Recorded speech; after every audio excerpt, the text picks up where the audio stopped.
La vigile matinale provient de l'œuvre de Monica Diaz, Méditation quotidienne au féminin. La méditation de ce matin, aujourd'hui, 6 septembre 2024, est tirée de Jean 3, verset 30. Il faut qu'il croisse et que je diminue. Les paradoxes des selfies, page 258.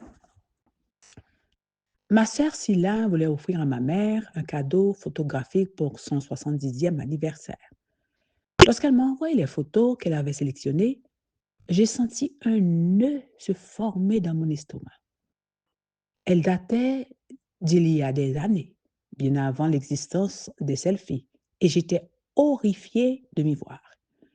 J'ai dit non, s'il te plaît, non.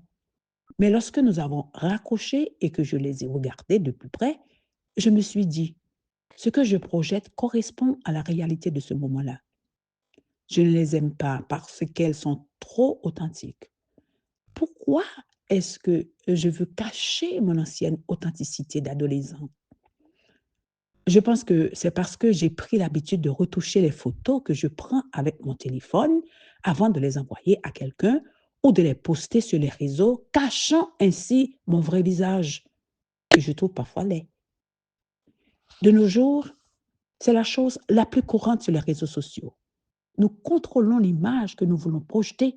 Nous cachons ce que nous ne voulons pas que les autres voient de nous. Et, paradoxalement, nous voulons que l'artificiel paraisse authentique. Nous appliquons des filtres, mais sans donner l'impression que nous en faisons trop, sans que cela paraisse invraisemblable. Nous reconnaissons que l'authenticité est une valeur importante et nous ne voulons pas avoir l'air artificiel, même lorsque nous retouchons artificiellement nos photos. Pourquoi faisons-nous cela? Parce que nous cherchons l'approbation.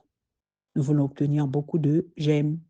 Mais la personne qui les reçoit n'est pas celle que nous sommes réellement, mais celle que nous nous efforçons de projeter, ce que nous voulons que les gens pensent que nous sommes. En cours de route, nous perdons notre vulnérabilité, qui est le trait humain qui nous permet de nous connecter. Voulant aller vers les autres, paradoxalement, nous nous en éloignons. Quel filtre utilisez-vous sur les images de vous-même que vous projetez sur vos réseaux sociaux? Publiez-vous des photos pour impressionner ou manipuler les autres? Recherchez-vous l'approbation et pour y parvenir, vous pensez devoir cacher vos insécurités à l'aide de filtres? Si c'est le cas, je veux que nous réfléchissions ensemble sur le fait que l'insécurité que nous ressentons ne se règle pas avec une image parfaite. Elle se surmonte avec une transformation quotidienne du cœur. Et cela arrive quand nous nous tournons vers Jésus. La beauté de caractère chrétien se voit à l'extérieur. Pouvez-vous imaginer la puissance des réseaux si les images et les textes que nous posions reflétaient Jésus? De même que ce qui compte pour le 70e anniversaire de ma mère est d'exalter ma mère et qui compte, ce qui compte dans nos vies est d'exalter Jésus. Amen, amen, amen.